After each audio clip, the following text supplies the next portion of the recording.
story, the adventure went somewhat differently about 130 years ago. It was in the middle of February in 1891. James Bartley was just 21 years old and was ready to start his training as a seaman on a whaler. He was thrilled for his newfound career path and prepared to ace it. While on board his first whaling ship, called the Star of the East, in the middle of the South Atlantic Ocean, they spotted a huge sperm whale. It was about half a mile away from the ship, and they were getting closer. The closer they got to the beast, the larger it became. The whale started to sense the danger approaching. As soon as the ship got close enough, its sails were loosened and the small boats were lowered into the sea. Then the unexpected happened. An unpredictable race started between the immersed sperm whale and the Star of the East. James Bartley was in the first boat that got close to the creature. Their plan was to approach it from the back, believing that they'd catch it off guard and be able to attack. So they crept up from the rear. They got so close they could almost touch it. But as soon as one of the seamen harpooned the whale, it started to panic. Its immediate instinct was to free itself and fight back. The whale started thrashing its giant tail on the water, causing massive waves that crashed around the boats. Bartley and his team realized that they were in dangerous waters and had to get out of there. Each of them grabbed a paddle and started rowing frantically to get out of its reach. But they were too close to the flukes. The giant kept thrashing its tail, overwhelming the oarsmen with large foamy waves. Then a loud roar came out of the whale's mouth.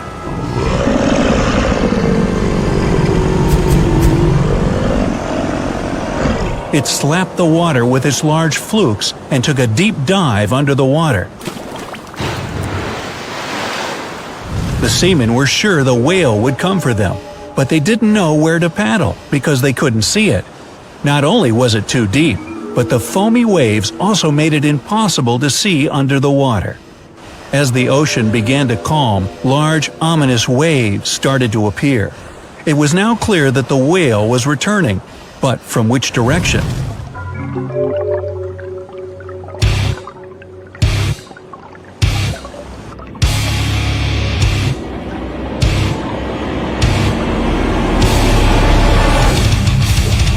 The seamen had no other option but to pick a path and begin frantically paddling.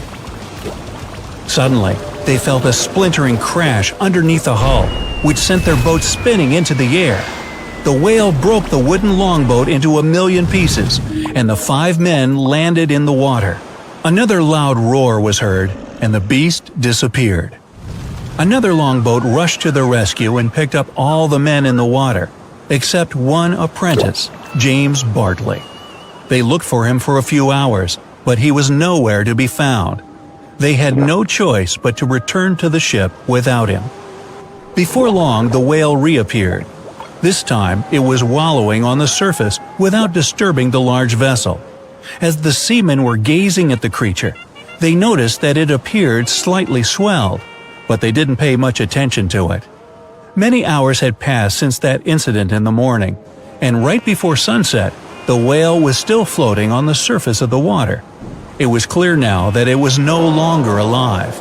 It was just a few hundred feet away from the ship, and the crew members decided to approach it once again. They got into their longboats and started paddling towards it. They hooked the animal on a winch and brought it closer to the ship. Since it was getting dark, they kept the whale attached to the ship and decided to continue their job the next day. The following morning, the first thing the oarsmen did was to look again for any sight of their missing friend. But they were only met with miles and miles of water and the view of the beautiful sunrise.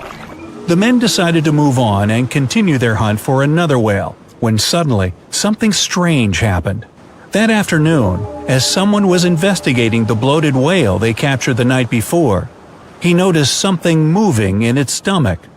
At first, the crewman brushed it off. He thought he was just tired and seeing things. But then, the second movement happened. This time, it was unmistakable. Something large was alive and moving inside the whale. Immediately, he informed his fellow sailors, and they rushed to the scene. They were all staring at it, not knowing what the next step should be.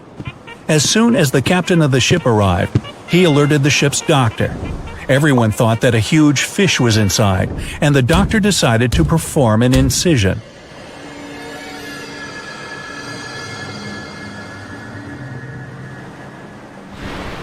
Right then and there, to everyone's surprise, the missing sailor, James Bartley, slid out. Everyone cheered. He was alive! But the doctor didn't let the crew celebrate for long, since he needed their help. As soon as Bartley came out, he appeared extremely pale, and he was nearly unconscious. He was blabbering words that didn't make sense. So the doctor ordered everyone to drench him with seawater and clean him up immediately. He couldn't speak, and he was taken into a confined cabin on board the ship. He wasn't allowed to leave the room. He was floundering and could have hurt himself, so everything he needed was brought to him. After a few weeks had passed, he was making steady progress. Within a month, he was able to talk to his fellow sailors and share his unbelievable experience. He remembered how he saw himself falling into the water, and as soon as he was submerged, he saw the ginormous mouth opening. Bartley was too small to swim away, and without even thinking, he swam through a slimy tube that took him to the whale's stomach. He recalled how he was able to breathe, but after some time he blacked out. The young sailor couldn't remember anything after that. That was James Bartley's first and last trip at sea. Due to that extraordinary experience, it was said that his skin turned white and he lost his sight for the rest of his life. The crew members of the ship started sharing his story by word of mouth, and it began gaining momentum. In 1896, the first article was published in the New York World, telling a small portion of the story. The readers of the newspaper were intrigued by the story and began asking for more details. So they sent their letters to the editor with their questions. A week later, another article came out from the same newspaper responding to the queries of the readers with more details of the story. After that, a third article followed with a similar incident, depicting a man-eating shark. A few more articles emerged around the world narrating the event and continued up until 1914. Then everything went quiet. Years later, a historian picked up the story and began an investigation. His name was Edward Davis. He read the stories that were published and noticed a lot of factual inconsistencies. While the ship in the story, the Star of the East, was a British ship that did exist at that time, it wasn't a whaling vessel. After some more digging, he found that James Bartley's name wasn't even on the crew member list. To add to the doubt, during his investigation, Davis received a letter from the captain's wife, which stated that the whale story was a hoax. She knew because she'd been traveling with her husband during his sailing years, and nothing like that had ever happened. And there was another flaw in the story. It would be scientifically impossible for a human being to survive inside a whale's stomach, even if they're swallowed whole. In June of 1891, there was, in fact, a true story about a huge 30-foot Gorleston whale that attacked people near Great Yarmouth in England. Edward Davis believed the man-swallowing sperm whale tale was inspired by that incident. According to some reports, James Bartley returned to England and started working as a cobbler. Maybe a blind cobbler? Who knows? Alas, it was just a whale of a tale, and a hard one to swallow at that.